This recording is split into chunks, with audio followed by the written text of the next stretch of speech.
শারীরিক প্রতিবন্ধী ৩.৫ বছরের শিশু গোপাল সাঁওতালের হাসি দেখলে কার না ভালো লাগবে।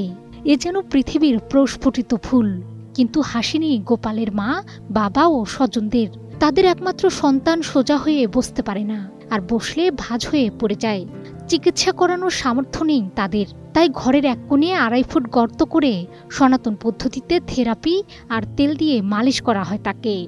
ওই হুয়ালে আর কি বাচ্চাটা আমার এই অবস্থা, এর লাগে আমরা মনে মনে ভাবলাম শেকড় থেকে শিখরে যে একটা গাতা করলি, গাতাটা করে আর উহা ঢুকাবো, যাতে যেন পাউ নসি গিলা ঠিক হবে, আর হাঁটা চলাচল করবো। নিজের গাতায় ঢুকলে তো নিজে নিজে পাও হিলাবে, ওই বলে করে আমরা গাতটা করা হয়েছে। মৌলভীবাজারের কুলাউড়া উপজেলার সীমান্তবর্তী চা বাগান মোরাইছড়া। এখানে ১৭৮ টাকা মজুরিতে শ্রমিকের কাজ করেন অনিল সাঁওতাল।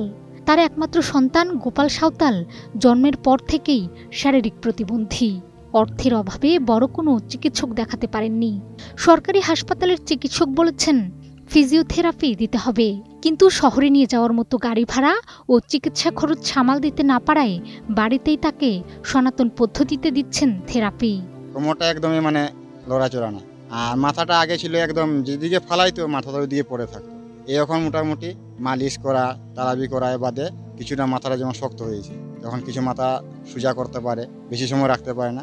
এই মনে করো 1 মিনিট, 1 সেকেন্ড, 2 সেকেন্ড, 5 সেকেন্ড এরকম বাটে রাখে, আবার মাথাটা নামাই দিয়ে। আমরা এতে একটা রুজ দিয়ে আমরা পেটে দেখমু না আমার বাচ্চার চিকিৎসা করাইমু, এর লাগে আমরা পারছি না গতিকে এটা আমরা কাজ করছি। এরকম যদিও সাহায্য দেয় কিছু টাকা পয়সা, এটা আপনাদের উপরে ভরসা দিছি আমরা। আর বাংলাদেশ চা শ্রমিক ইউনিয়নের এই নেতা জানান শুধু গোপালই নয়, এমন চিত্র চা বাগানে অহরহ।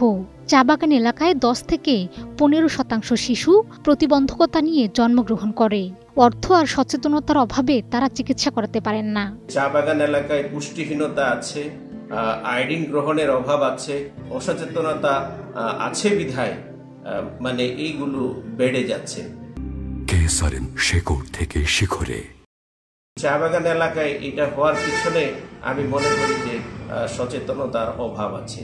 তবে শিশুটিকে সরকারি প্রতিবন্ধী ভাতার আওতায় আনা হবে বলে জানায় কুলাউড়া সমাজসেবা অধিদপ্তর। শিশুটি যেহেতু একটু প্রতিবন্ধী, আমরা চাচ্ছি তাকে প্রতিবন্ধী ভাতার আওতায় নিয়ে আসবো, এবং এই লক্ষ্যে আমরা শিশুর যে জন্ম নিবন্ধন সনদ আমরা সংগ্রহ করেছি। সরকারি বা বেসরকারি সহায়তায় প্রয়োজনীয় চিকিৎসা পেলে হাস্য উজ্জ্বল এই শিশুটি সুস্থ হবে বলে বিশ্বাস করেন স্থানীয়রা। Desk report, ২১ television.